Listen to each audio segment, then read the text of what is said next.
Fala pessoas, bom dia, boa tarde ou boa noite. Esse é mais um Fala Claudinha, começando aqui com força total, agradecendo de coração a participação da galera, a receptividade, todo o carinho que a gente tem recebido, até nas ruas eu já estou passando e o pessoal grita, fala Claudinha, eu estou achando muito legal, obrigada mesmo de coração.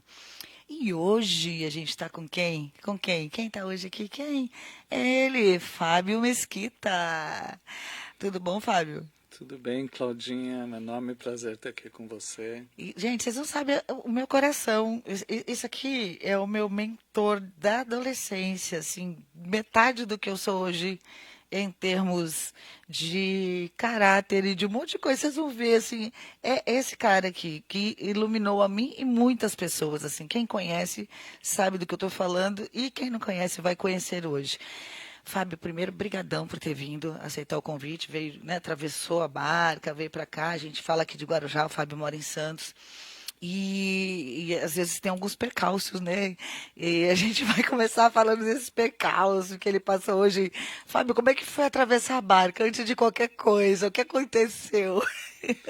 Foi emocionante, Claudinha. Na verdade, assim, foi bacana porque eu lembrei de Mianmar, o país que eu trabalhei por 3 anos e meio, onde, principalmente depois que teve um golpe militar, Vocês estavam lá, né? Inclusive, a a gente gente vai falar estava nisso lá, daqui a pouco, mas sim. a questão do dinheiro lá na barca, como é que foi? Então, mas Ah, principalmente nesse período ah que porque é igual também. depois do golpe militar de Mianmar, não funcionava cartão, não funcionava nada, Só só dinheiro. dinheiro. Ai, Então, assim, me lembrou esse momento emocionante, vamos dizer assim, muitas de emoções. uma coisa que aceita só dinheiro, não aceita Pix, não aceita cartão, não aceita nada. Eu tive um pouco de trabalho para ir lá, depois ter que voltar, ir no banco, pegar dinheiro, voltar. E na E barca por foi isso eu desse jeito atrasei um hoje, pouquinho, né? desculpa aí. Não, tranquilo. Mas assim, já comecei falando disso para ficar registrado aqui que os políticos que possam assistir esse programa, ou você que conhece algum político, que essa questão de só aceitar dinheiro é complicado, porque tipo, ele teve que voltar, achar um banco e tal, e sacar o dinheiro, porque não aceita Pix, não aceita nada. Então é bem complicado, assim, é algo que poderia ser resolvido com facilidade, né? Não, não é algo é, nada assim. Não tem que reinventar a roda, né? Só fazer ela rodar e pelo que a gente conversou aqui na balsa também tem essa questão de só aceitar dinheiro em espécie, né? E alguns pedágios, sei lá, a questão do governo do estado de São Paulo, né? Vou modernizar isso aí, já deu, até evita assalto, então, né? Só resolver. Mas, Fábio, vamos começar o programa agora. Primeiro eu deixei a queixa, que eu sou dessas. E a gente começa aqui pedindo para a pessoa falar da pessoa, do Fábio, onde o Fábio nasceu, como é que foi a sua infância, algum momento marcante na sua infância, na sua adolescência, e alguma coisa que tenha te marcado bastante, que eu sei que teve várias, né? Mas alguma coisa que você fala assim, "Não, isso me fez ser quem eu sou hoje, ou me ajudou a ser como eu sou hoje e tal." Vamos começar pelo começo. Onde nasceu o Fábio Mesquita? Bom, Claudinho, obrigado pela pergunta. Eu sou completamente fã do Roberto Carlos, né, desde pequenininho. E para mim aquela música dele que diz assim: se chorei ou se sofri, o importante é que emoções eu vivi, reflete um pouco a minha vida, né? Mas eu nasci em Itápolis, no interior de São Paulo. Na época, meu pai e minha mãe já moravam na capital, São Paulo, embora minha mãe fosse de Itápolis, meu pai de Araraquara. Eles moravam na capital, mas tinha uma prática daquela época em que as mulheres tinham que ter o bebê perto da mãe, da onde a mãe delas morava, né? Então foram lá para onde minha avó morava, minha Que avó tinha essa rede de continuava. apoio, né, e tal. Exatamente. Então foram para lá e eu nasci lá em Itápolis. O médico que foi a pessoa que me colocou no mundo, colocou quase todos os meus amigos de infância no mundo, né? O pessoal de Itápolis, o Dr. Abreu, uma figura incrível.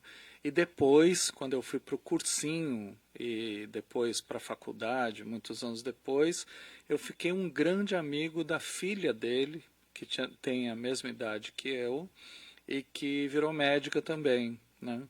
Então, assim, é uma coisa que assim enrolou pela vida o fato de que esse cara foi quem me trouxe para o mundo naquele Que momento, bacana, né? aquelas coisas de novela, né, quase. E A você... infância da gente, a gente passava, na época, é um pouco difícil das pessoas entenderem isso hoje, né? Mas na época a gente tinha 4 meses de férias por ano, né? Como assim? As férias eram Como as assim? férias de verão eram dezembro, janeiro, fevereiro, e as férias de inverno era julho.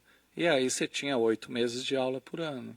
Então minha mãe e meu pai punham a gente para casa dos avós, né? Sempre nas férias. E aí a gente passava a maior parte das férias em Itápolis, ou um pouquinho em Araraquara, mas mais em Itápolis. E meus grandes amigos de infância, etc., foram ou de Itápolis ou das escolas onde a gente estudava. Meu pai era dentista e ele era um dentista do serviço público. E ele trabalhava em escola no tempo que as escolas do governo do estado de São Paulo tinham um dentista que atendiam as crianças de forma gratuita. Ele era o dentista. Eu cheguei a pegar o finzinho disso aí. Pois é, ele era o dentista da nossa escola. Então, assim, todos os meus amigos conheciam meu pai porque ele era o dentista de todo mundo. E a nossa casa era uma casa que acabou virando famosa. Nós éramos 3 moleques, né?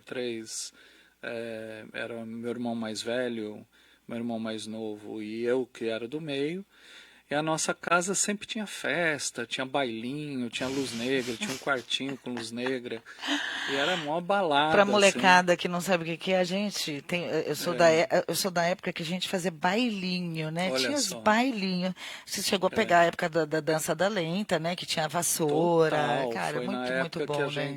a gente chamava os bailinhos, né, numa expressão da época, a gente chamava o bailinho de mela carça. E era as primeiras namoradas, os primeiros beijos, as primeiras coisas sempre foram nessa Ai. época, né, dos 14 até os 17, quando eu fui Você para era a namorador faculdade. naquela época? Mas muito, Olha, mais muito. essa cara de santo aí, É, ó. Hã, hã. eu sempre digo que meu pai depois, ele se dedicou muito assim a ler e aprender a religião afro-brasileira, né? E ele foi do Candomblé. E aí ele acabou, embora criado e batizado e formado na Igreja Católica, a família toda era católica, ele virou uma pessoa da igreja, aliás, do Candomblé, e ele acabou virando pai de santo. Olha, Então, e ele tinha um monte de gente que amava ir lá conversar com ele, ouvir conselhos, etc. E eu brincava que ele era pai de santo e pai de um santo como eu também. é pai de santo duas vezes. É, 2 vezes. Santo Fábio, que depois a gente vai entrar nessa questão do ateísmo aí também, que tem umas coisinhas. E a pessoa foi criada católico, filho de pai de santo, né? Que louco. É um santo, Sensacional. é um santo. E a minha mãe era católica, da Igreja E Católica, quando é que mas foi para medicina? bom, então, aos 14 anos meu pai e minha mãe se separaram. E a gente ficou com meu pai, que era uma coisa muito rara na Ainda época. é. É. E nós 3 ficamos com meu pai e foi bacana porque a minha mãe conseguiu desenvolver a vida dela, foi estudar, fez psicologia, virou Fez uma aquilo que os homens psicóloga. fazem e a sociedade acha normal, Exatamente. né? E ela virou uma mulher incrível, assim, ela já era uma mulher incrível, mas ela acabou virando uma psicóloga bem conhecida, uma psicanalista. Ela trabalhou na FEBEM, mas Que também tinha legal. consultório, tinha um monte de coisa assim legal na vida dela, assim, era uma figura. A gente tem foto tu mandou foto da tua mãe, não? Tem uma Tem foto uma da minha foto dela. mãe e com meus 2 irmãos, essa aí, Ah, exatamente. Eu era bem mais novinho tu ali está de também. blusa azul. Isso. Meu irmão mais velho, aquele de bigode Como é o nome? preto, Como é o nome? Vaniel, Ah, é o nome do meu avô. Vaniel Caldas de Mesquita Neto, porque era do meu avô, né? e o outro é o Fernando. Aí meu pai teve um segundo casamento, e nesse segundo casamento a esposa dele veio com 3 filhos. E aí que aparece um outro cara que foi estudar medicina também, né, que era o Júnior, e que é um psiquiatra. Eu sempre brincava com ele, falava, pô, cara, você dedicou 6 anos para medicina, aí abandonou tudo, foi fazer psiquiatria. Mas ele é, Tô tentando trazer ele aqui. pois é, uma figura, né? Alexandre, maravilhoso, salvou minha vida. E é um cara assim que eu admiro É muito e a muito gente fã. teve uma relação muito bacana porque a gente foi estudar na mesma escola.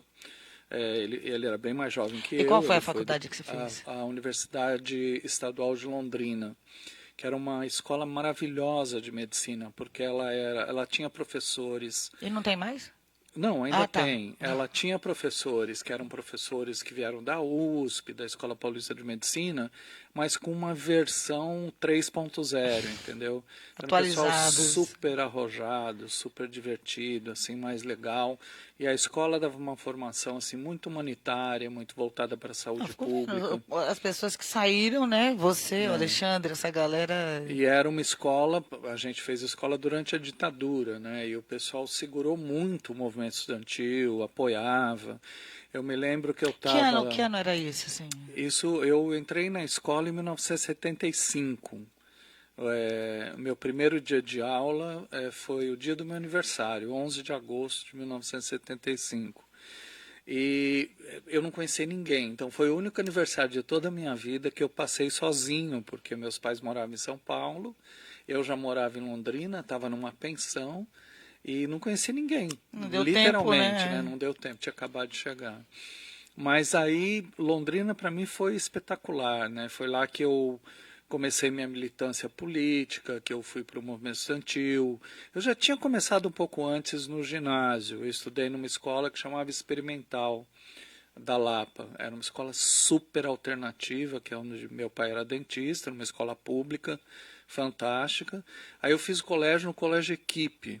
Só para você ter uma ideia, no Colégio Equipe, quando eu fiz o colégio, a gente ficou 3, 4 meses sem aula de História e Geografia, porque o departamento inteiro tinha sido preso pela ditadura. Pra você ver Eita. que escola legal, né? Assim, os Era professores um eram foco de tão resistência. arrojados que foram presos pela Mas ditadura, isso, né? isso ajudou a te formar também, né? Porque aí Completamente. depois Foi isso que eu falei. Eu já saí já. formado tanto do experimental. No experimental a gente tinha um jornal que chamava A Cebola. Era pra E, quem chorar. então, mas era e o slogan do jornal era o jornal que faz todo mundo sorrir. Oh, meu Deus do céu, era E uma aí era uma provocação. provocação. E aí depois o Equipe com toda essa história e aí eu acabei entrando na faculdade em Londrina, 6 meses depois de terminar o terceiro colegial. Porque no terceiro colegial, assim que eu terminei, eu prestei vestibular, não entrei. Aí eu estudei 6 meses no cursinho e passei em Londrina. Foi nessa época que eu estudei também com a doutora Lígia, filha do doutor Abreu, que me pôs no mundo, e com outros amigos queridos assim em São Paulo. Mas então, na faculdade, eu cheguei assim em plena ditadura militar, 1975, e já ingressei no movimento estudantil de cara.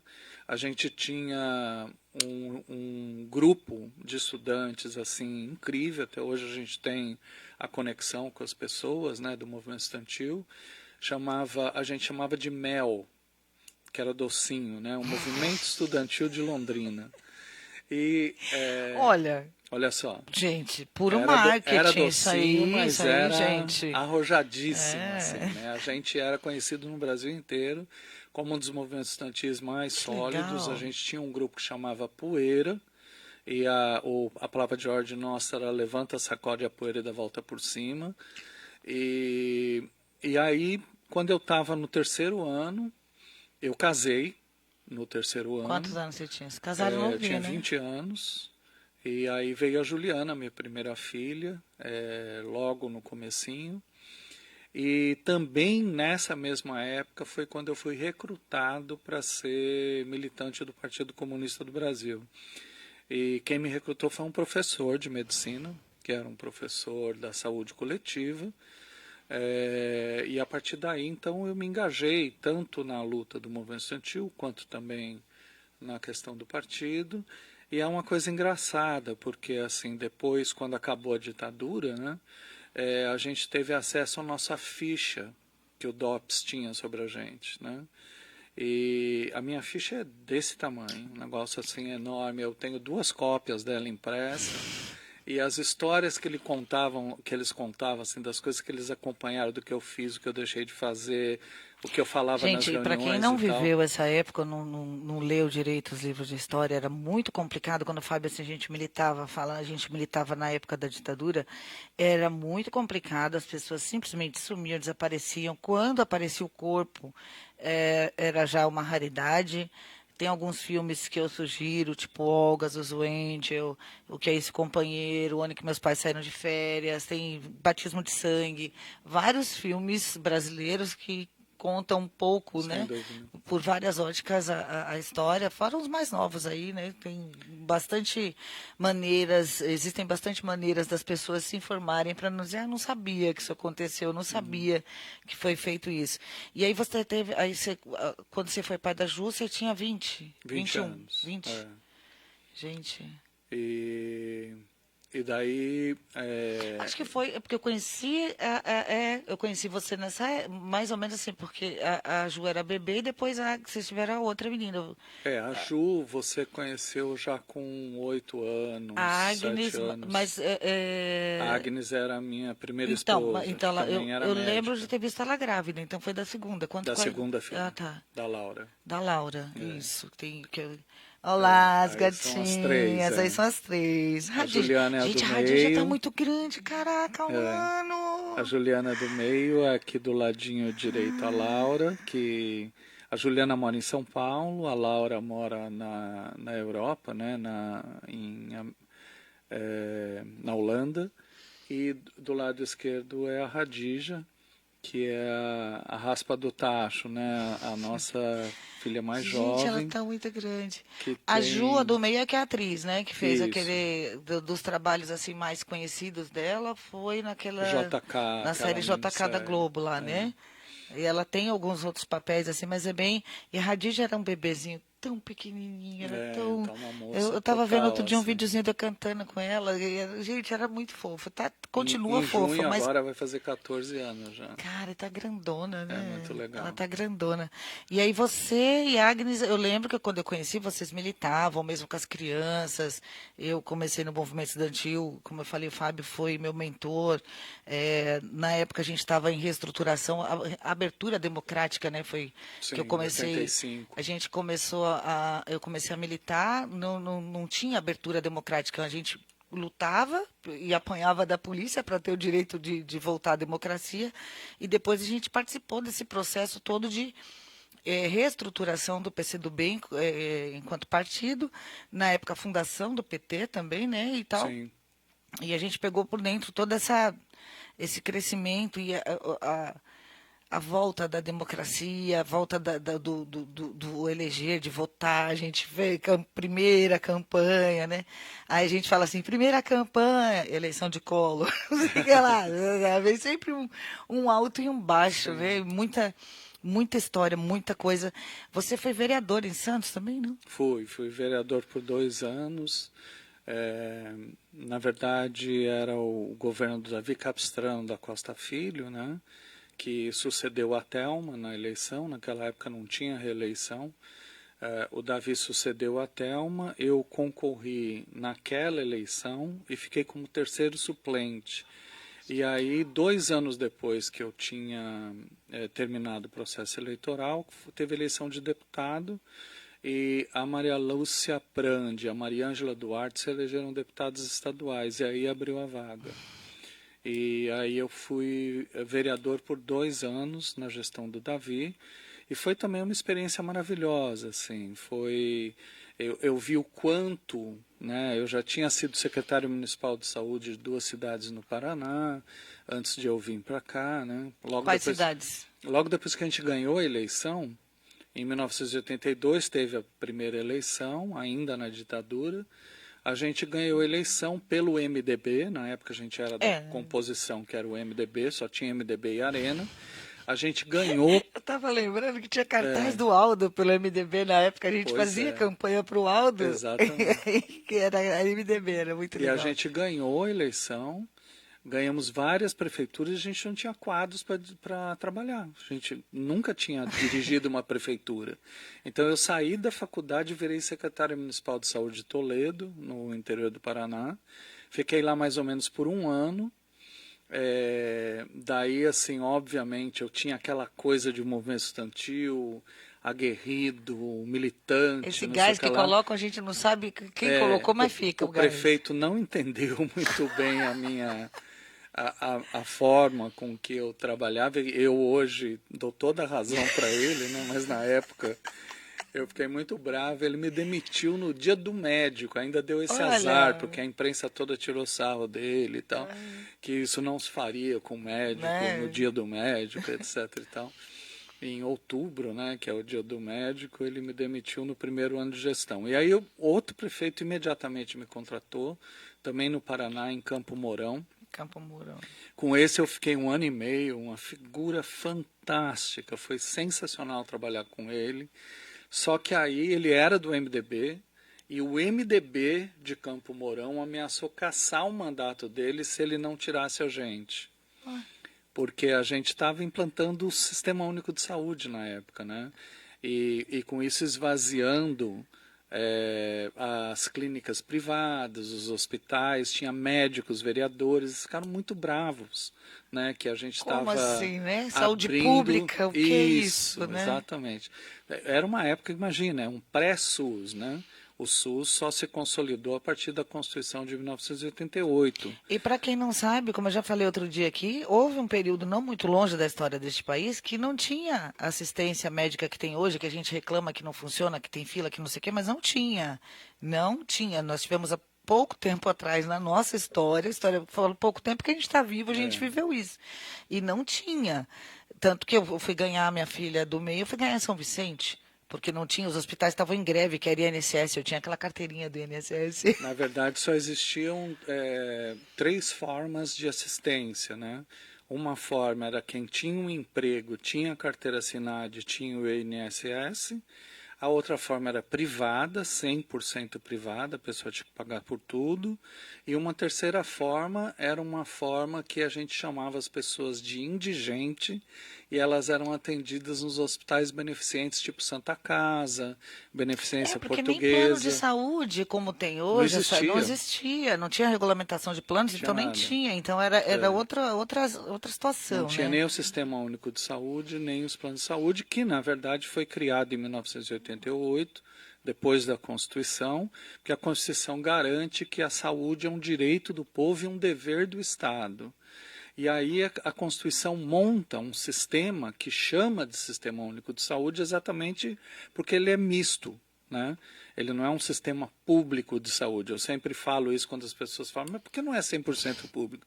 Nós não temos um SPS, nós temos um SUS, SUS. É um sistema único. Por quê? Porque as empresas, quando se estruturou o sistema, elas podiam pagar um seguro privado para os seus trabalhadores. E quase 30% da população tinha direito a esse seguro privado. Então, você não precisava usar dinheiro público para quem tinha o acesso ao serviço privado e por isso virou único. Tinha 70% no sistema público, com tudo pago pelo SUS, e 30% pago pelos seguros de saúde. Hoje um monte de gente compra o seguro de saúde, mas na época eram principalmente as empresas que compravam e davam para os seus trabalhadores, né? E nem eram Quando tantas acabou o empresas assim. INSS, essa era a alternativa das empresas.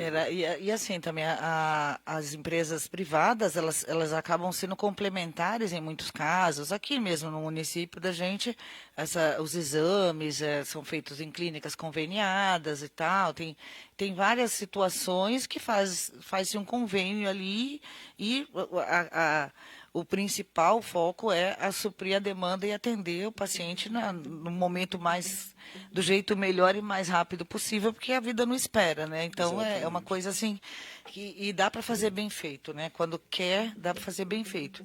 E aí a coisa foi andando, você foi vereador, você foi secretário de saúde de mais quantas cidades? Aqui eu anotei duas. A única outra que eu fui secretário de saúde é essa que nós estamos hoje, que é o Ele foi Guarujá, secretário né? de saúde aqui no Guarujá, viu, gente? É. Eu fui secretário de saúde aqui na gestão do Farid.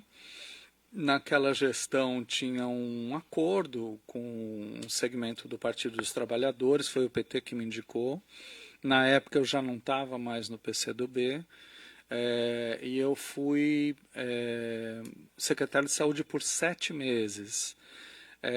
A coisa mais legal que a gente fez na época foi pegar um hospital que fazia 10 anos que estava em construção, aqui em Vicente de Carvalho, e transformar aquele hospital num hospital público aberto. De infectologia ali do... Hoje ele é um hospital de infectologia, mas quando a gente abriu ele... Ele era para ser Ele era um hospital geral, porque Guarujá só tinha aquele hospital lá Santo Amaro, que nem é público, é o que eu tentei explicar aqui outro dia, ele não é, ele pertence à Sociedade Santamarense de Beneficência, ligada e aí tem a Dom acordo Domênico, com então. o SUS, Sim, mas ele não é um serviço público, totalmente. Não... Ele tem portas para o SUS, né, o Santo Amaro. Mas esse hospital era 100% público, e depois, com o passar dos anos, acabaram negociando e entregaram para o governo do Estado de São Paulo. Para quem não sabe onde fica, é aquele que fica em cima ali ou atrás, né, do pronto-socorro aqui de Vicente Carvalho. A gente também abriu algumas policlínicas, mas uma que eu me lembro que foi muito honroso, foi uma policlínica que a gente deu o nome do Dr. Davi Capistrano da Costa Filho, que tinha sido um secretário de saúde brilhante na cidade vizinha de Santos, veio toda a família dele, a mãe dele veio para a inauguração, a esposa dele veio para a inauguração, ele já tinha falecido, mas foi muito bacana, assim, essa homenagem. E eu não sei o que fizeram com as policlínicas aqui, porque não sobrou nenhuma. Pois é. Não tem nenhuma para contar a história, assim. Época, né? Existiram policlínicas aqui, quem viveu e viu, né? Pois é. Não tem mais nenhuma policlínica aqui. Foi muito emocionante estar aqui no Guarujá, eu agradeço muito essa oportunidade naquela época, mas eu recebi na sequência um convite da Organização Mundial de Saúde para ir trabalhar no maior escritório regional da organização, e não tinha como dizer não. Né? Aquela foto que a gente tem da ONU é essa ou é de outra época? Você também estava lá? Foi aí que eu fui para essa organização. Bom, aí essa é uma reunião nesse escritório que eu estou falando, mas é uma reunião de hepatites virais. Uhum. No escritório regional da Organização Mundial de Saúde. É porque a gente nem tocou nesse assunto. A sua especialização é infectologia, né? Não, então, não? Claudinha, não é. Todo mundo faz essa confusão, né? A sua atuação, então? Porque como eu sempre trabalhei com HIV, né, eu sempre brinco com essa história. Seu nome é referência nessa... Então. Mas eu vou contar um pouquinho dessa história assim. Eu cheguei aqui na região... E eu vim aqui com uma tarefa política, na verdade. Eu não vim aqui com uma tarefa profissional. Só que na minha tarefa política não tinha subsídio. Eu precisava trabalhar para viver. Eu trabalhava, a Agnes, que era minha esposa da época, trabalhava. E eu fui trabalhar em Cubatão. E o meu chefe era um cara maravilhoso, que é o pai do Márcio França. Né? E ele abriu um monte de portas para mim na época. Eu trabalhei muito em pronto-socorro, em Praia Grande, São Vicente, etc., até que eu passei num concurso público em 1987 no governo do estado de São Paulo. E esse concurso público era no Martins Fontes, Centro de Saúde Martins Fontes, ali na Vila Matias. Era o maior centro de saúde da cidade de Santos. Aí um dia chega lá a doutora Lia Giraldi, que era a coordenadora regional de saúde. Ela faz uma reunião, nós éramos 50 médicos, para você ter uma ideia do tamanho daquela unidade. E ela fala assim, olha, Santos hoje é conhecida como a capital da AIDS, né? Nós estamos tendo muito caso, o Hospital Guilherme Álvaro, que era a responsabilidade dela, está completamente lotado. Eu não consigo mais dar conta só no hospital, eu preciso abrir um serviço ambulatorial aqui. E eu queria um médico voluntário. E aí nós éramos 50 médicos, foi indo do mais velhinho para o mais novinho, todo mundo foi dizendo não, não, não, não, não. Ninguém sabia o que era AIDS naquela época direito. 84 foi o primeiro caso no Brasil, 81 o primeiro caso no mundo, 87 a gente ainda estava aprendendo. Patinando ainda. Estava patinando. E aí todo mundo tinha medo mesmo até de achar que o médico poderia se contaminar, não sabia direito como é que era e tal. Depois de um tempo a gente aprendeu que o médico só ia se contaminar se transasse com o paciente, né? Sem camisinha. Mas... Aquela foto ali é na ONU. Isso é na ONU, na Organização Mundial de Saúde. Mas a gente, naquela época, não sabia. Aí você aceitou o Aí eu desafio. era o médico mais jovem da unidade. Não é que eu aceitei, eu não pude dizer não. Ah, E aí foi assim que eu fui que parar na era muito AIDS. estigma, né, nessa época. Até hoje, É, se duvidar, ainda tem gente que acha que pega em talher, alguma coisa assim, mas mas era assim, muito na forte isso, né? sequência eu fiquei completamente apaixonado pelo tema. Porque assim, era um tema que a gente nunca estudou na escola. Eu nunca tinha visto uma pessoa trans na escola, nunca tinha ouvido falar que tinha. Eu nunca tinha visto pessoa que usava droga injetável. Assim, a pessoa da população gay eu tinha mais contato, prostituta, claro, a gente sabia que existia, mas assim, começou a aparecer um monte de coisa na minha vida que eu nunca imaginei, né? E para mim aquilo foi me fascinando, assim, né? E os meus pacientes tinham histórias incríveis. Aí, de repente, eu tinha uma pessoa que era um usuário de droga, traficante, não sei o que lá, e que a mãe dele era meu filhinho querido, não sei o que lá, como toda mãe. Então, assim, as coisas foram me... Eu escrevi até um livro, né, um romance sobre isso, que chama AIDS na Rota da Cocaína, contando as histórias de alguns Que dos é meus desse livro que eu pacientes, nunca vi? contando as histórias de alguns dos meus pacientes, que eram histórias fascinantes, eram histórias incríveis, e claro que preservando os nomes, as identidades, mas é Sim. porque foram histórias que eu aprendi muito com a vida, convivendo com essas pessoas, né? E também fui aprendendo, né? Uhum. Como enfrentar o HIV. Quando eu comecei a trabalhar, em 1987, tinha nada para fazer. Os pacientes morriam entre 6 meses e 2 anos.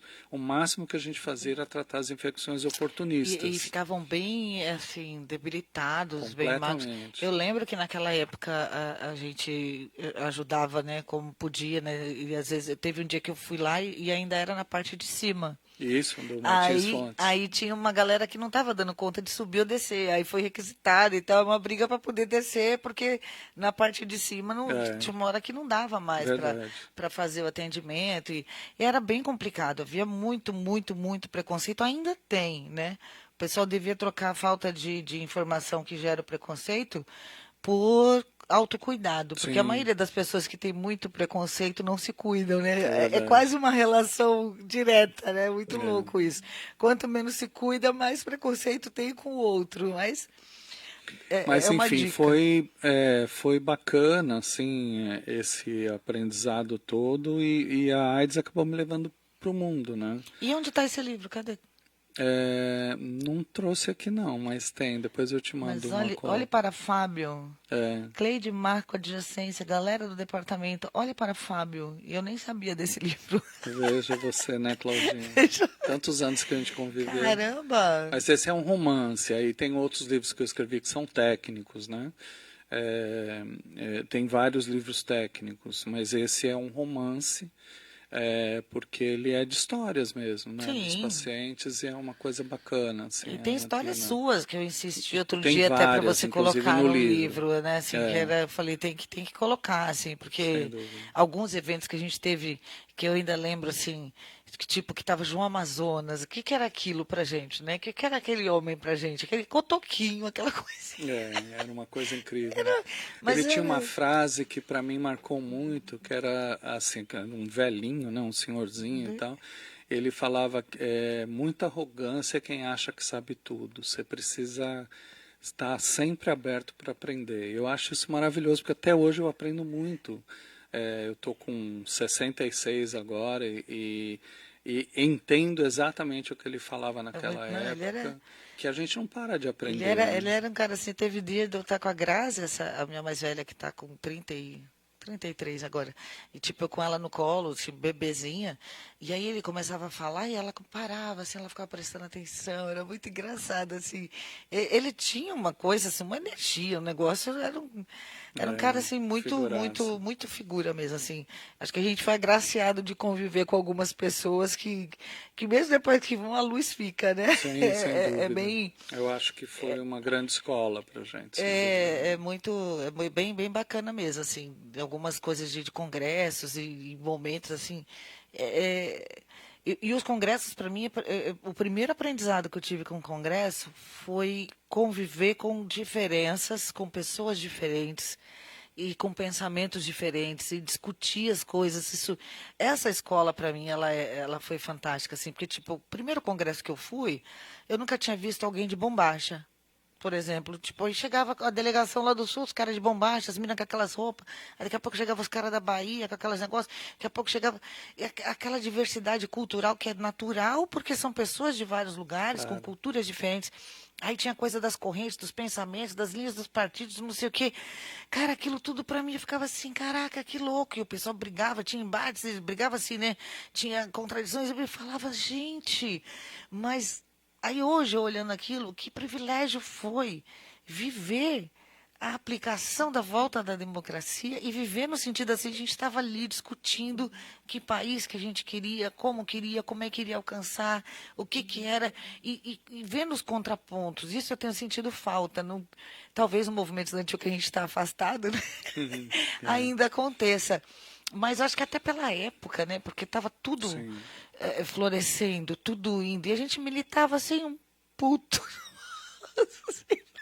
É, Com fome, ia para as viagens, não sabia se voltava, como só voltava. viajava de ônibus, né? Fazia Ia para Manaus de menina, ônibus, né? não ficou de doido. E era É, assim, mas o bichinho que eu acho que mordeu a gente, que não sai, é essa esperança de mudar as coisas. Porque sem se a gente dúvida. for olhar, às vezes a gente fica desesperançoso vendo, né, o quadro geral, mas se a gente for olhar, muita coisa mudou muito, muita coisa avançou muito. Claro que em algumas coisas há retrocessos, inclusive depois a gente vai falar desse último retrocesso, né?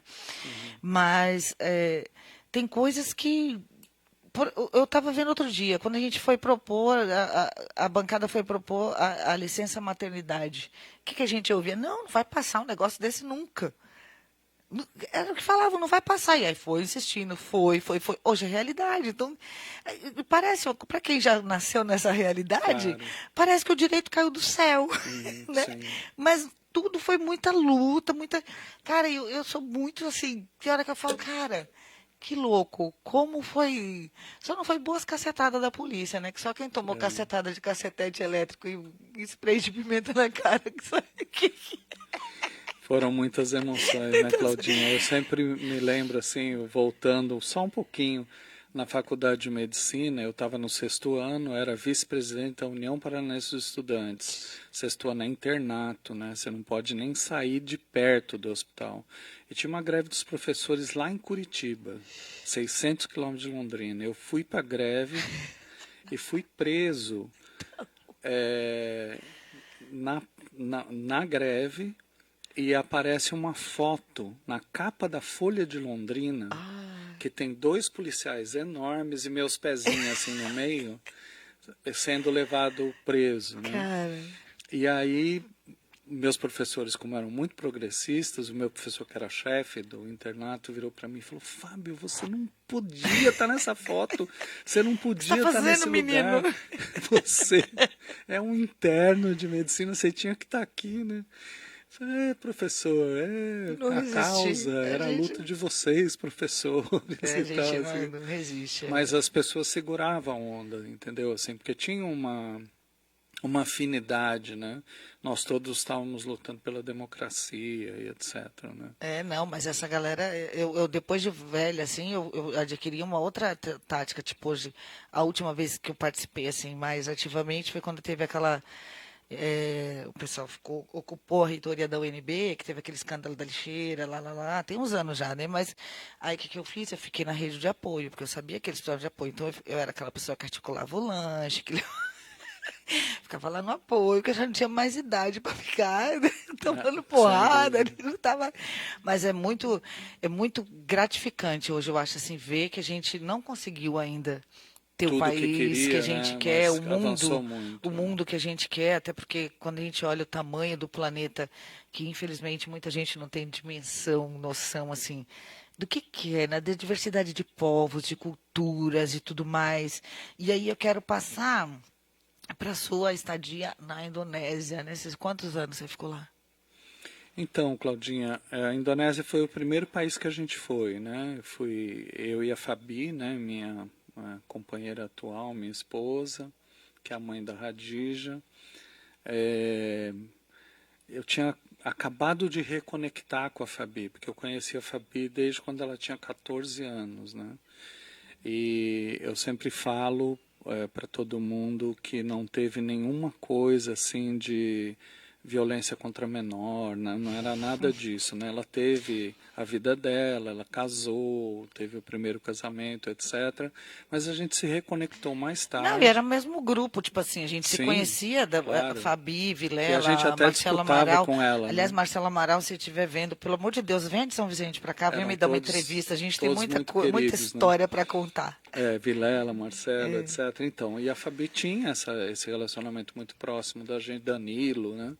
Eram Sueli, Sueli, cara, eram figuras assim muito próximas. Só que a Fabi era do PT e disputava com a a gente, gente né? tive altos quebra-pau com ela, a gente lembra, era altos Que a gente tinha a nossa juventude, né? Que era o JS, União da Juventude E que era mais Socialista. aguerrida mesmo, morram de inveja. Era mais guerreira, era mais lutadora, era mais. É. E a Fabi era do PT. Então tinha essas disputas, etc. Mas depois a gente se encontrou mais velho, mais tarde. Eu já tinha terminado 2 dos meus casamentos, ela já tinha terminado o casamento dela, o primeiro casamento dela. E aí a gente se reconectou. Quando eu fui para a Indonésia, a gente estava junto há 3 meses. Eu falei assim, ó, tô indo para a Indonésia. Você vai querer? Vai correr esse risco? E ela topou. Então, assim, foi legal porque, assim, todos esses anos que eu vivi fora, e foram 12 Mas anos, vocês já estavam casados em 3 meses? Não. não, a gente estava Ah, namorando. namorando. A gente casou nas Filipinas depois. Mas a gente depois, primeiro teve união estável, teve um Sim. processo, e a gente acabou casando, isso era para a Indonésia, a gente foi em 2005. E a gente acabou casando nas Filipinas em 2009, por aí, assim, bem mais tarde. Mas a gente ficou 2 anos na Indonésia, foi espetacular, assim, foi uma coisa incrível. Mas eu tinha uma visão que era engraçada na época, assim, hoje olhando, né, que eu queria voltar. Não tinha história de que eu ia ficar lá para sempre. Então, teve um contrato de 2 anos. Quando acabou o contrato, eles me ofereceram uma extensão de contrato. Eu falei, não, obrigado, não quero. E aí, Gente, olha que a situação financeira lá é bem melhor do que muito aqui, melhor, né? Não não tem. só porque todos os salários lá são em dólar, né? Eu sempre brinco com essa história, depois eu vou contar essa história porque é boa. Mas eu voltei então da Indonésia, e foi aí que teve essa coisa de eu ser o secretário do Guarujá, que eu fiquei aqui por 7 meses. Mas aí, como eu fiquei muito conhecido na Indonésia, as pessoas realmente gostaram do Isso era trabalho. 2007. 2007 que eu fui secretário de saúde. Ah, é porque eu estava em Brasília nessa época, eu estava na segurança da E Câmara. no finalzinho de 2007, os caras da regional da OMS me chamam para ir para lá. Porque eles gostaram muito do trabalho que eu Mas fiz na Indonésia. você é você, né, Quando Fábio? eles me chamaram, eu fiquei pensando assim, porque era uma coisa engraçada. Primeiro, a OMS, a Organização Mundial de Saúde, ela tem 6 regionais e um escritório central. E aí tem escritório em vários países, né? Na regional que eles me convidaram para ir, era nada mais, nada menos do que a maior regional de todo o mundo, né? Que era A da Ásia a também. regional da Ásia chamada WIPRO, né? Que é onde está aquela foto que ele mostrou agora há pouco. Bom, nessa Essa regional, daí não, essa daqui é da Angola, né? essa é de Angola, essa é mais recente. Nessa regional da WIPRO, Ah, eu brinco porque são 38 países. Eu costumava dizer que era a China e os outros 37, entendeu? Porque assim, só a China é muita já era trabalho pra gente, caramba, entendeu? cara. Assim, já tinha população suficiente Pra... para você não parar de trabalhar, entendeu? Então, assim, a gente cuidava, a sede era em Manila, nas Filipinas, mas a gente cuidava de 38 países, e, por exemplo, a China eu fui 3 vezes na época, Fui algumas vezes para o Japão, porque o Japão era um financiador, fui para a Austrália, eu fui praticamente para todos os países da região, mas era baseado em Manila, tanto que a gente casou em Manila e a Radija nasceu em Manila. Nasceu em Manila. Ela acabou nascendo nas Filipinas, embora imediatamente ela tenha sido registrada como brasileira na embaixada. Porque os pais estão a trabalho e tal, tem toda essa, né, E na embaixada do Brasil nas Filipinas, a Radija tem o registro número 001, foi a primeira criança Olha, que louco, brasileira que legal. registrada naquela embaixada. Agora tem outras, mas naquela tipo, época... né, é bem bacana. Aí a gente ficou 3 anos e meio na regional. E aí tinha um país que era muito importante e o meu chefe resolveu me mandar para esse país, porque era o Vietnã, né? E o Vietnã era um país assim incrível. Antes da Indonésia teve o Vietnã. Depois da Indonésia. Depois da primeira vez da Indonésia, tá. Aí a gente foi para o Vietnã. O Vietnã também foi fantástico, a gente aprendeu muito, 2 anos e meio. Ali, toda aquela região, tinha muita droga injetável, que era uma expertise que eu tinha, né? E por isso que eles me chamaram também para ir para o Vietnã. No Vietnã, eu era o team leader de toda a área de HIV. A gente tinha um time de 10 pessoas só de HIV na OMS, isso é raro. O pessoal de Genebra chamava a gente de Dream Team, que era o time dos sonhos, né? Da OMS em HIV, que era o time do Vietnã. E eu fiquei lá 2 anos e meio, até que houve uma crise política em Brasília. Essa crise política foi no governo da Dilma, né? Um colega que era o diretor do departamento acabou sendo demitido, e aí precisava de alguém para repor a chefia do departamento de HIV, IST e hepatites virais, e eles consideraram várias pessoas na época. Primeiro consideraram pessoas com experiência técnica, tinham várias pessoas com qualificação para isso, mas as pessoas com experiência técnica não tinham experiência política, e a crise era política. E aí eles consideraram várias pessoas com experiência política, mas que também não tinham experiência técnica. E aí a única pessoa que eles acharam naquele momento que tinha experiência técnica e política era eu. Aí eu recebi um telefonema do Dr. Jarbas Barbosa, na época ele era o chefe de toda a área de vigilância epidemiológica do Ministério, mas a pedido do Padilha, que era o ministro da Saúde, né? Hoje é o ministro de Articulação do Lula no Congresso Nacional.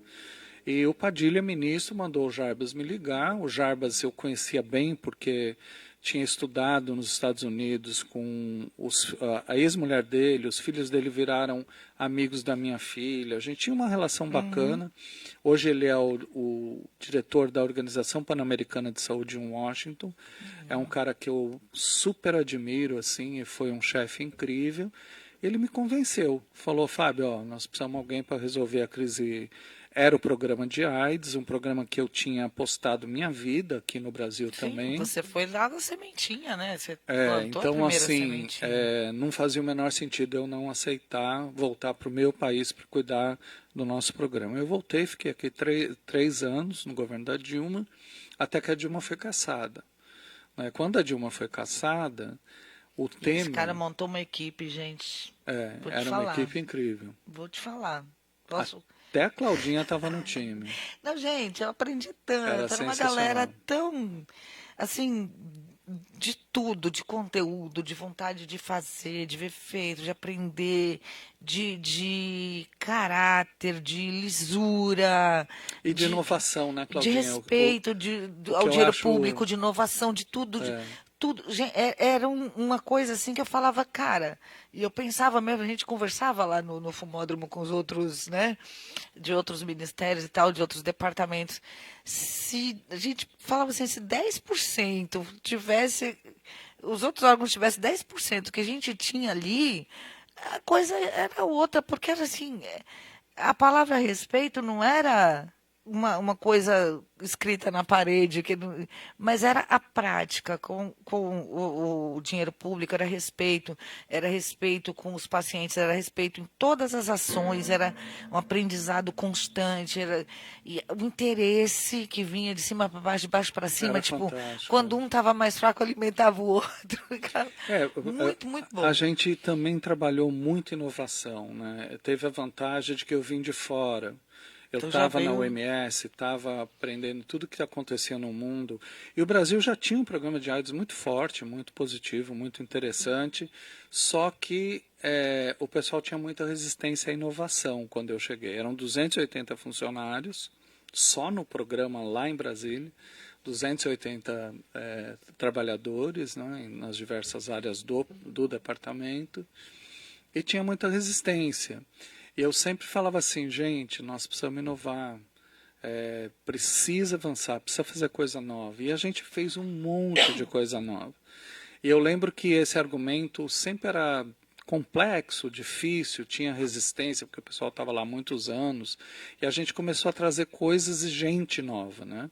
A gente começou a trazer jovens, a epidemia de AIDS era toda na juventude, não tinha um jovem lá, né? Então a gente começou a trazer jovem, trazer trans para trabalhar lá, trazer um monte de coisa diferente Isso não era, mesmo. não parava só em trazer pessoas. Esse trazer pessoas fazia com que os projetos e as coisas, as atividades, tudo fosse voltado para aquilo também, mas tendo gente que entendesse, É. sentisse na pele aquilo ali, né? E a gente comprou brigas maravilhosas, né? Então, por exemplo, eu lembro que eu cheguei no Brasil, as pessoas tomavam 4 comprimidos por dia no tratamento. E no resto do mundo já estavam tomando 1 comprimido por dia com 3 drogas. Porque tem mais, o paciente A sai adesão fica prejudicado, mais né? fácil, né? Mas aí a desculpa era que aquilo era da indústria farmacêutica nacional e a indústria farmacêutica nacional ainda não tinha conseguido produzir. Eu falava, gente, mas o mundo mudou, a gente precisa mudar, precisa aumentar a adesão, e a gente abriu uma concorrência pública mundial pela Organização Mundial de Saúde, conseguiu comprar um medicamento da Índia, né, que são os maiores produtores de medicamentos antirretrovirais do planeta. Então, coisas desse tipo que a gente inovou, né, a gente fez coisas diferentes, tinha o apoio dos ministros, né, do E Padilha, do eu vi Arthur. lá em algumas coisas que tipo a gente de fora e provavelmente as pessoas, muitas que assistam esse programa não saibam. Eu vi casos de pacientes que a gente tinha muito isso, o diálogo era muito aberto naquela época, se tinha muito essa coisa do conversar, de receber as pessoas, tanto população indígena, moradores de rua, Tudo. todos os segmentos, as A gente tinha um trabalho prostitutas, específico com a era população negra. muito. Lembra a Damiana, que cuidava da população O negra? Luiz Eduardo teve aqui me dando entrevista esses dias, que Ah, foi que lá que eu bacana. encontrei com ele lá, que era daqui. Que Teve legal. semana passada aqui dando entrevista.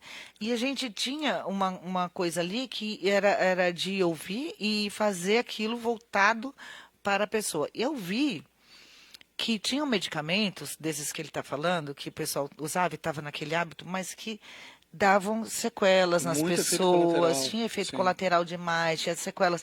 E essa resistência de quem está lá em cima, não entender que lá na ponta o paciente precisa, se já tem disponível no mercado um remédio mais eficaz, mais barato, ou com menos danos, que até aí o preço nem conta, mas assim, que vai ter menos danos, vai aumentar, o que ele fala de aumentar a adesão, eu gosto de explicar para as pessoas, é assim, você vai ter mais gente tomando, ou E seja, tomando direitinho, você né? vai Tomando ter todo dia e todo tal. um trabalho ali feito de base para que tenha bastante gente sendo medicada e com isso você tem toda uma rotatividade de vírus, não, como é que chama isso? Eu perdi a palavra agora.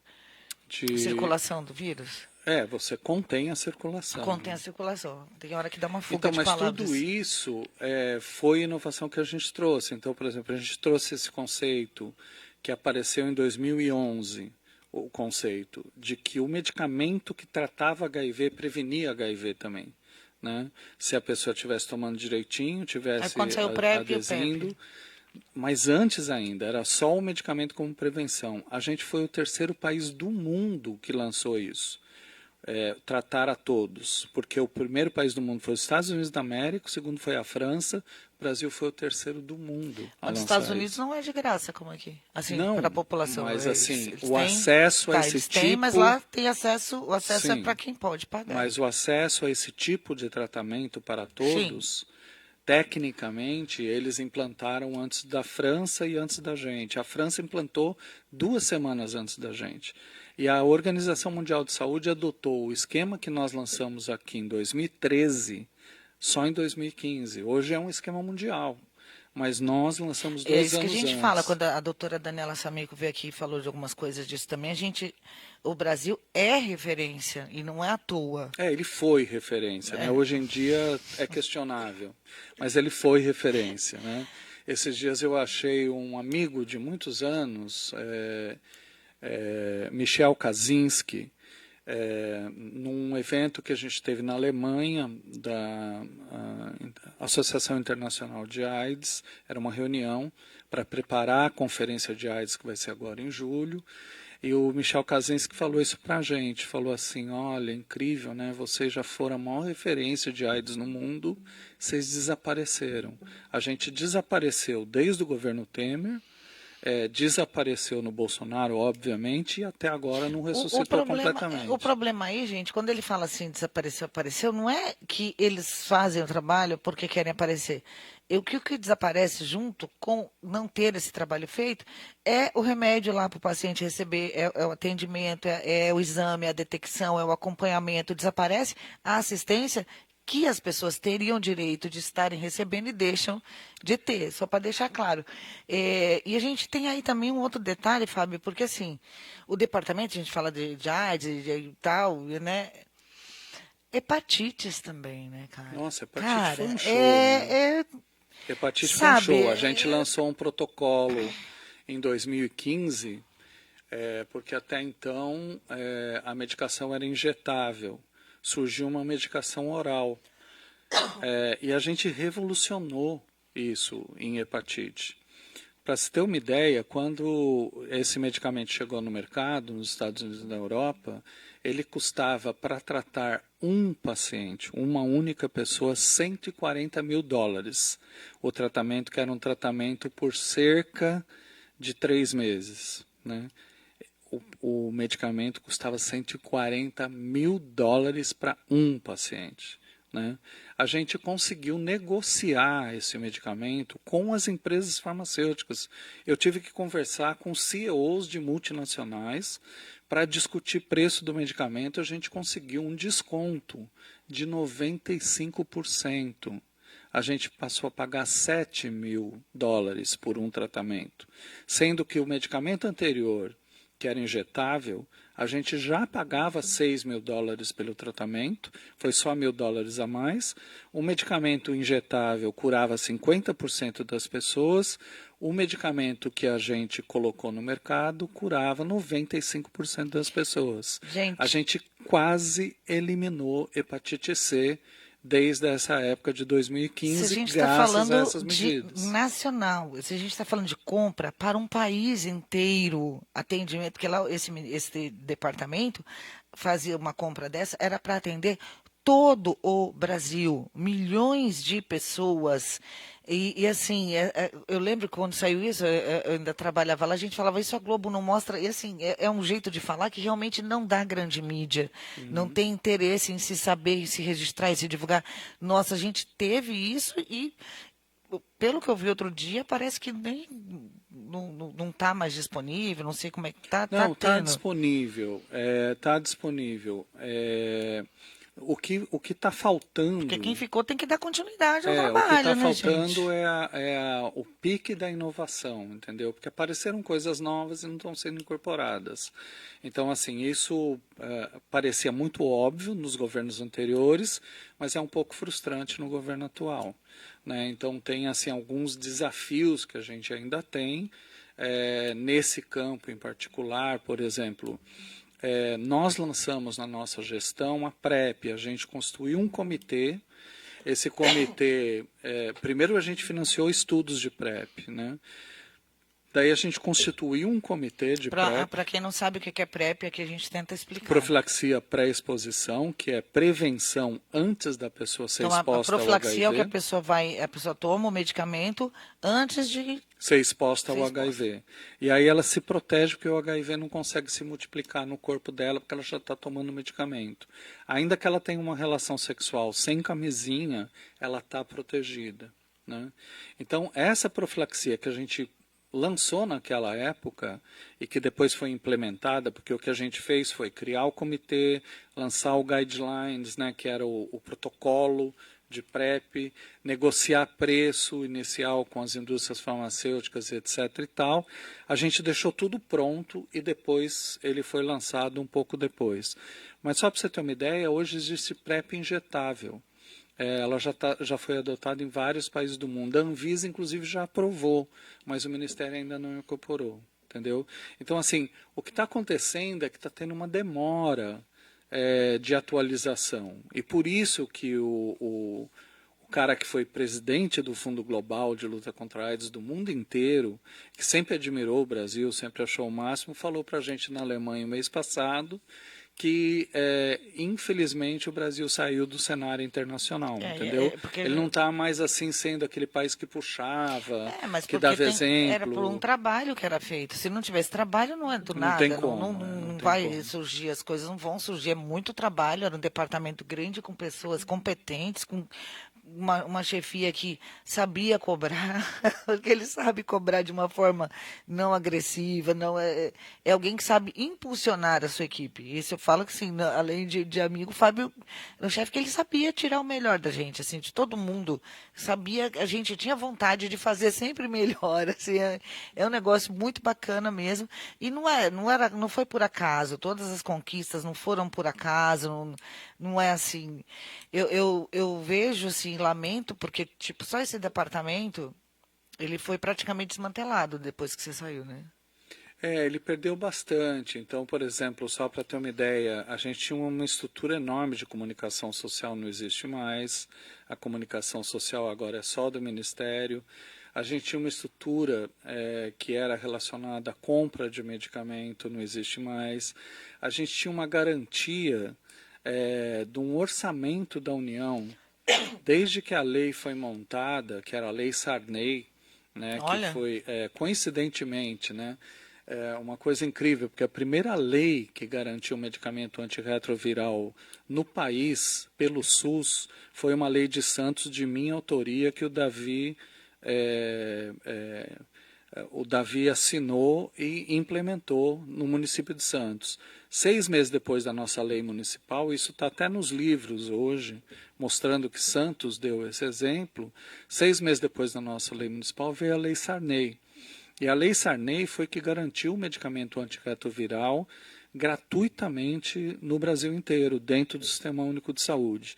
Mais que isso, ela garantiu que no orçamento da União tinha uma verba destinada para medicamento antirretroviral. Porque sem a verba, como é que compra o remédio? E para o HIV. Essa verba não existe mais. Então, por exemplo, o repasse que o SUS faz hoje para municípios e estados não obriga os estados e municípios a ter uma verba carimbada, que a gente chamava de verba carimbada. Que é destinada, com destino que já, destinava, né, especificamente a questão do HIV. Isso não existe mais. Aí, se as prefeituras não quiserem, não verem, não notarem a necessidade, acabou. Então é por isso que também perdeu bastante, né? Em relação àquilo que tinha naquela época. E assim, algumas pessoas podem ter a impressão que é uma... Tanto que não é só DST, a hepatite e tal, tem várias, né? Envolve várias outras, né? Quando a gente fala, não é mais DST, né? A gente acostumou de falar DST, é IST agora, né? IST. Eu até escrevi errado no primeiro flyer, que eu acostumei. DST a gente acostumou. Porque agora é infecção... De transmissão sexual. O D era de doenças, aí mudou para infecção. Tirou sexualmente transmissível. Sexualmente transmissível. E aí a hepatite entra nesse... Ela entra porque a hepatite B é transmissível sexualmente. E a hepatite... Viu, galera? Nessa... E ela a principal forma de transmissão da hepatite B é sexual hoje em dia. Já foi muito importante a transfusão sanguínea. Mas como hoje o sangue tem uma excelente qualidade no Brasil inteiro, principalmente através da transmissão sexual. E a gente tem também a hepatite B ainda pode ocorrer em alguns casos em lugares que as pessoas fazem alguns procedimentos médicos, mas normalmente é por transmissão sexual. E a hepatite C... E ela demora muito tempo para se manifestar? Tipo assim, a pessoa pode pegar e...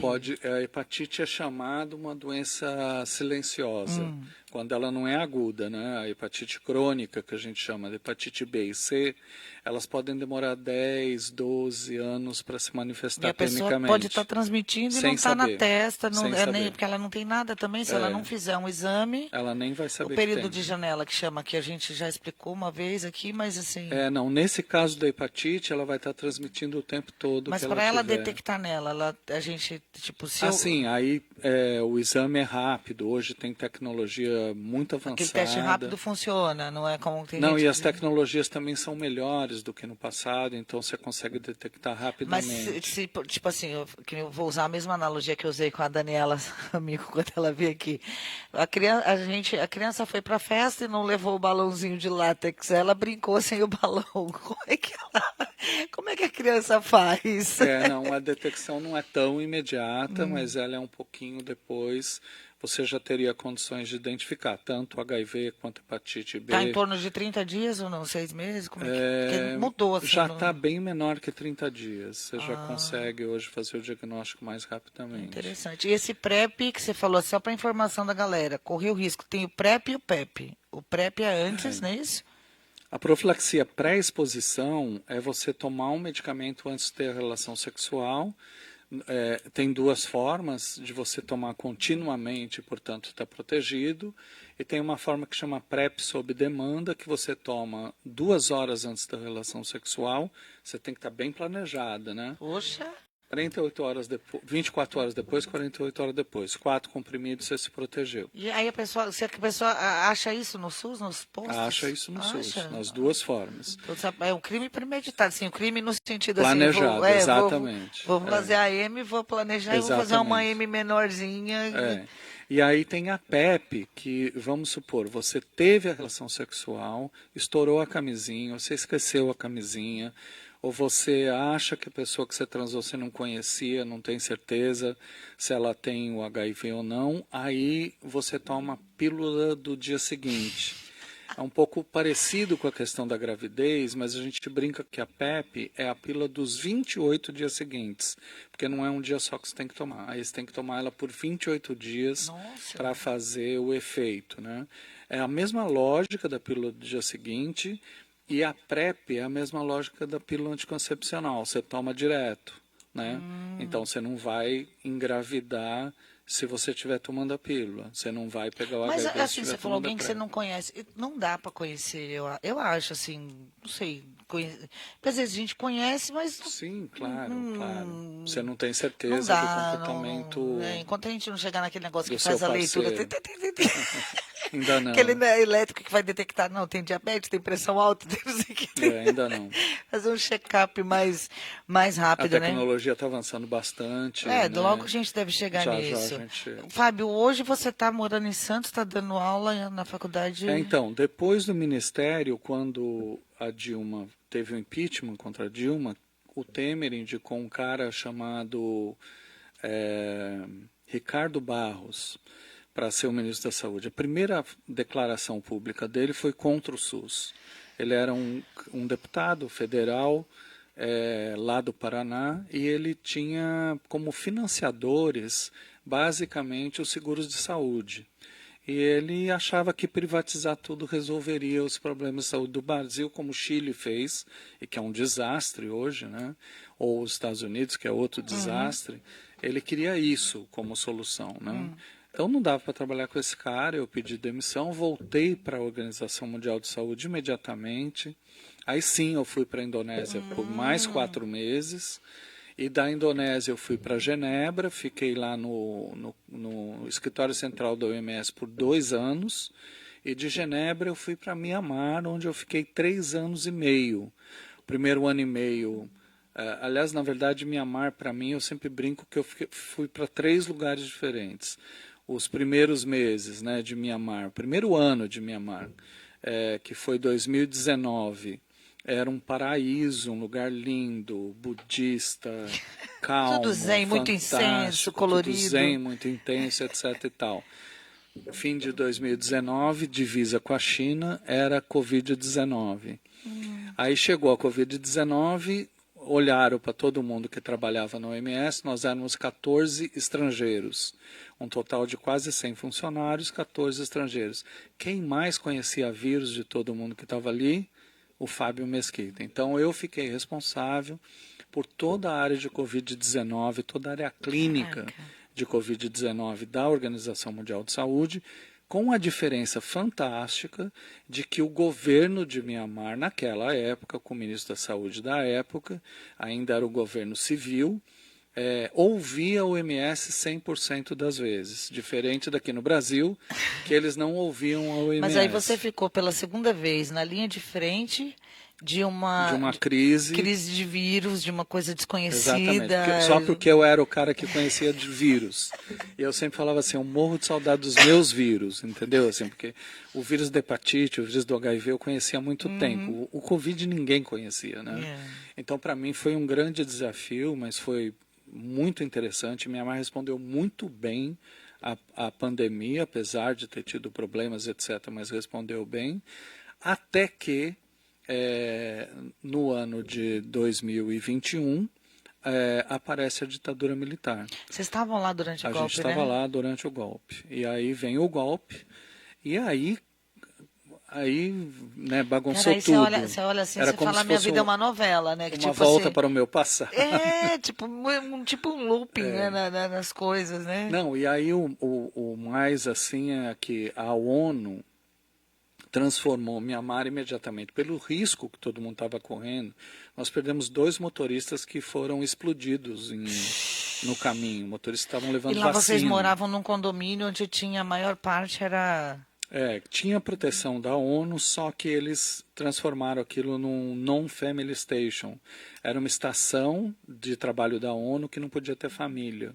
Mas aí E aí as tiraram famílias... toda a família, todas as famílias de todos os funcionários da ONU, de todas as agências. Isso daqueles esquema com Com o avião segurança, da com ONU, tudo. com tudo. Nós saímos de lá numa situação surreal. Então, eu vim trazer a Fabi e a Radija de volta para Santos. Né? Primeiro elas foram para São Paulo, ficaram uns meses lá. Daí vieram para Santos. E eu voltei para Mianmar e fiquei lá. A situação mais surreal que aconteceu dessas todas foram os gatos. Porque a gente tinha 2 gatinhos birmaneses e esses gatinhos não podiam ir no avião da ONU porque não estava autorizado pet. E a gente conseguiu um cara que levou os gatos de carro até a Tailândia, cruzou a fronteira da Tailândia, Deus do céu. chegou na Tailândia e de lá, de Bangkok, ele conseguiu botar os gatos no avião que vieram para o Brasil. A Fabi pegou eles aqui. Meu Deus do céu. Mas os gatos estão com a gente até hoje, né? São 2 birmaneses, são 2 meninas, né? É a Shue, que na língua birmanesa quer dizer dourado, né? Porque tem as pagodas douradas, tudo lá tem ouro. E a Jone, que é uma gatinha ceguinha, que são as nossas 2 gatinhas que vieram da Birmânia. Bom, as meninas chegaram, as gatinhas chegaram, eu voltei para Mianmar. Quando eu voltei para Mianmar, em plena ditadura, todo mundo que tinha família, esse era o meu último contrato, eu sabia, porque você tem um prazo de 65 anos de idade para aposentar compulsoriamente na ONU. Então, as pessoas que tinham mais tempo começaram a sair para outros postos em outros países que estavam mais seguros e onde eles poderiam viver com a Porque ainda família. estava pandemia, ficou pandemia, ditadura, tudo junto. Pandemia, ditadura, tudo que você imaginar. Sem falar que continuava os problemas de HIV, de drogas, etc e tal, né? Mianmar é nada mais, nada menos que o segundo maior produtor de heroína do planeta Terra Misericórdia. e é o primeiro produtor de metanfetaminas do planeta Terra. Então a gente Que é tinha uma nova epidemia mundial, as metanfetaminas. Exatamente. Né? A gente tinha vários desafios nessa área, do HIV, de hepatites, etc., mais Covid-19, mais a ditadura. E aí a família veio, os colegas começaram a ir embora. Eu fiquei o único colega internacional e eu assumi a direção da organização. E aí era engraçado, porque assim, como dirigente de uma organização da ONU que cuidava de saúde, os médicos progressistas entraram em greve. Os médicos conservadores apoiavam a ditadura, virou polarizado.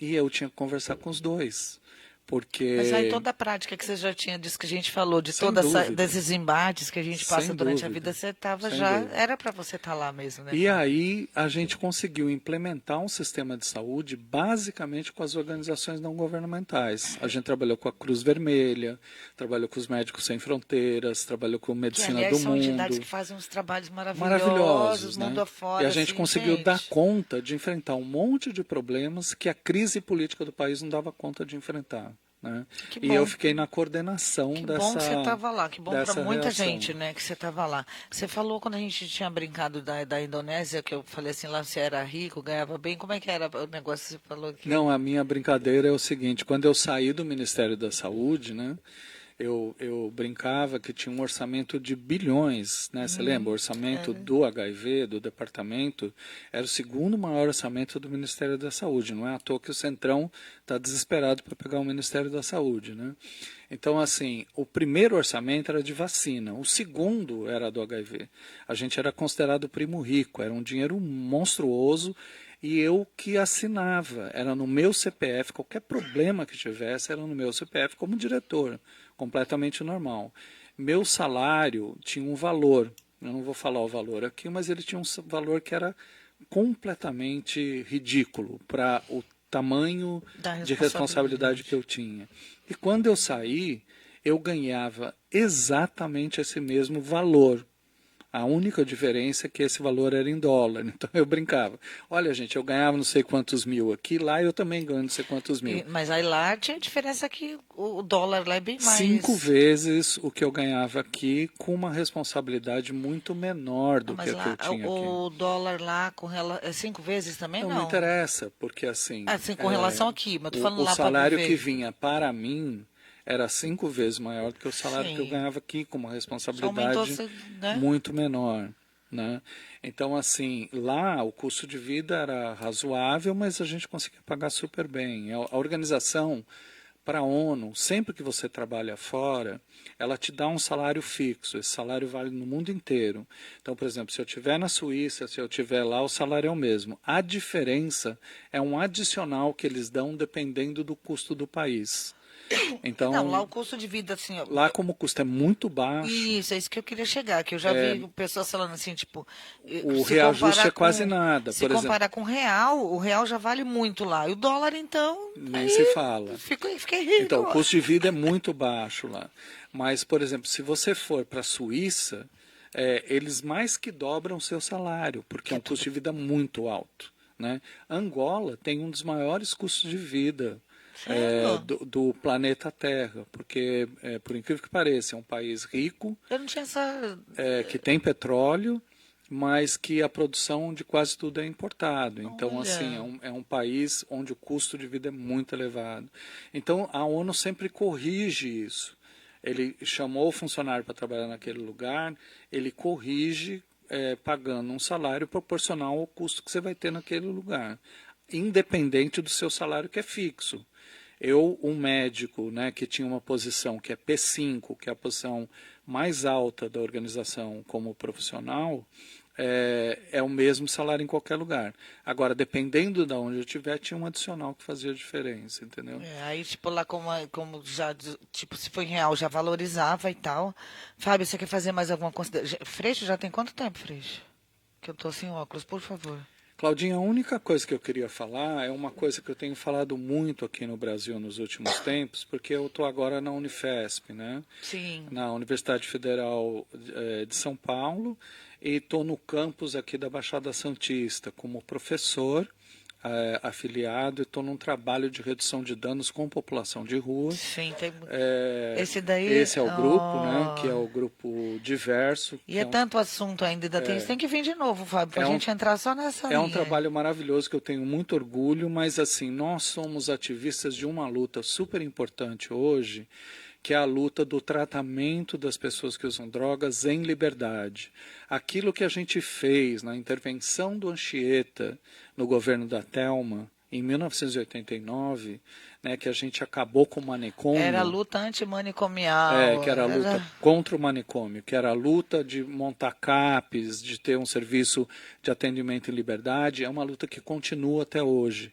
E uma das maiores frustrações que nós temos com o governo Lula nesse momento é o volume de dinheiro monstruoso que eles estão dando para as comunidades terapêuticas, né, que são esses lugares de igrejas pentecostais que aprisionam as pessoas, torturam não, as pessoas. Assim, ele não segue um protocolo direcionado pela medicina. Ciência zero. Não tem. Ciência Então, zero. tipo assim, você vai dar, por mais que, né, a pessoa acredite que funcione, mas não tem a rigidez que o próprio Estado já determina que tem que ter. Exatamente. De base para você investir dinheiro público. Então, assim, a gente mantém aquela luta de 1989, a luta de redução de danos, a luta antimanicomial, no momento de hoje, no Brasil inteiro.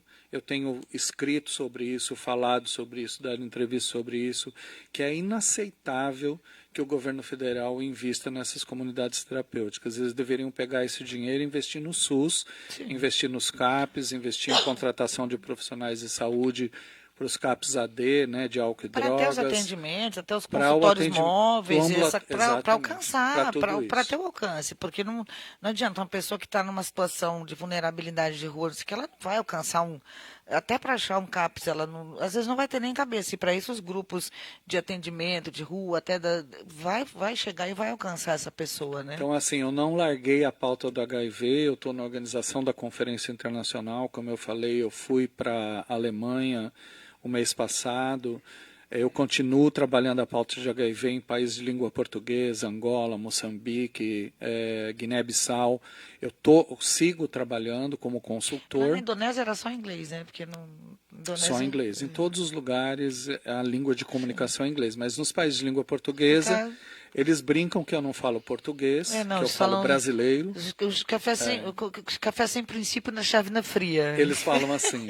Agora vai falar o Dr. Fábio Mesquita, que vai falar pra gente em brasileiro. Café sem princípio. Eu vi o vídeo da mulher do café sem princípio. Que é café sem caráter? É assim mesmo. Então, eu continuo trabalhando a pauta HIV, mas aqui no Brasil a nossa pauta principal nesse momento é antimanicomial, é o tratamento em liberdade e é a luta por redução de danos como uma política pública importante que Santos lançou para o Brasil e para vários lugares do mundo e que a gente pretende retomar essa pauta principalmente no governo do Lula, um governo nosso. Se você quiser, tiver interesse em saber mais o que é redução de danos, dá uma pesquisada na tua página, tem muita informação e tem vários outros canais, porque é um tema muito importante que você procure entender sem preconceito, sem julgar antes de entender do que se fala, o que é realmente isso. É muito complicado a gente ver os caminhos que a ignorância chegou. Isso, a pandemia e outras coisas já fizeram a gente perceber que quase que não tem limite a ignorância, né? Infelizmente. Mas é preciso a gente avançar, porque a gente está envolvido num contexto social de só julgamento, preconceito, sem conhecimento. Porque o que eu conheço, quando eu diz conhecimento liberta, é isso, que você fica...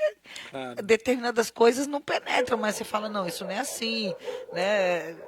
Se der para você voltar, Fábio, olha a participação dos pets. A gente vai tentar agendar para o Fábio voltar para a gente entrar nessa questão da luta antimanicomial e pelo atendimento e redução de danos, porque tem muita coisa a ser falada e ser explicada aí. A gente aqui tem um momentinho Marília Gabriela com 3 perguntinhas que eu falo uma palavra e você responde o que vem na sua cabeça. Medo. Da extrema-direita crescendo no mundo. Uma realização. Eu acho que a minha vida profissional e a minha família, minhas filhas, netas, a minha família. Muito realizado, você mesmo. Uma decepção. essa da comunidade terapêutica no governo atual é uma decepção grande Você para mim. esperava mais. Esperava A gente mais. também, a gente vai. Eu não sei se a gente tem que se contentar ou não sei. Eu já não sei mais o que. Só sei que a gente está na luta para, né? Ter aquele velho chavão da luta continua, né? Sim, Mais do que nunca a luta tem que continuar, porque. Mas nesse sentido também, eu fico muito feliz de ver que muita coisa. Claro que foi noites de sono, afastamento de família, foi muita solidão, principalmente para você, às vezes solidão no sentido de você ficar sozinho lá e tal, essas coisas, e outras lutas que você enfrentou, mas eu acredito que valeram a pena, porque as pessoas que você queria, muitas foram, gente, muita gente via lá no departamento, as pessoas falando, gente, de comunidades longe, a galera assim, o Fábio sempre fez um trabalho que ouvia todas as camadas e fazia de tudo para que todo mundo fosse atendido. E essas pessoas realmente foram. Isso é muito mais do que o salário. Tipo, é o salário, né? Tipo, Claro. é aquele conforto de fazer o que tem que ser feito, né? Eu acho que a minha vida profissional foi um grande privilégio, Claudinha. Assim, eu tenho relações muito boas com pessoas com quem eu trabalhei nos municípios, no estado de São Paulo e também no governo federal, mas também na OMS em vários países do mundo. Então, assim, eu não tenho o que reclamar, assim, acho que foi um privilégio, né? O privilégio é quem conseguiu trabalhar com ele, você cativa isso, assim, você tem isso. Então, isso é um retorno, né? Você dá e você recebe. Você, assim, eu sou muito grata por ter conseguido conviver um pouco com essa pessoa maravilhosa. Fábio, quer falar mais alguma coisa? Não, eu queria agradecer mais uma vez, assim, Eu a que oportunidade de agradeço, estar com de você coração. e desejar grande sucesso aí para o seu Obrigada. trabalho, que é maravilhoso. Você é sempre uma pessoa incrível. A gente está tentando aqui fazer as coisas, vamos conseguir. Gente, eu não consegui ver os comentários, não consegui ver as coisas, mas depois eu vou tentar responder. Sigam o Dr. Fábio Mesquita, se puderem. Nem fiz a pergunta se vai sair candidato em Santos, eu acho que não, né? Não. Estou muito ocupado para essas coisas. Mas, Fábio, brigadão. De coração Claudinha. mesmo, obrigada por tudo nessa vida, tudo. Esse cara, gente, sem palavras. Olha, eu ficar sem palavras é difícil. Freixo, obrigada mais uma vez. Esse foi mais um Fala Claudinha. A gente volta amanhã, para quem está ao vivo aí. Amanhã tem Thaís Margarido. Não, Thaís Margarido é na segunda. Amanhã tem Marina Cavalcante e Cláudio Fernando. É isso aí. Esse foi um Fala Claudinha. Foi o Fala Claudinha. A gente volta em breve. Brigadão, valeu.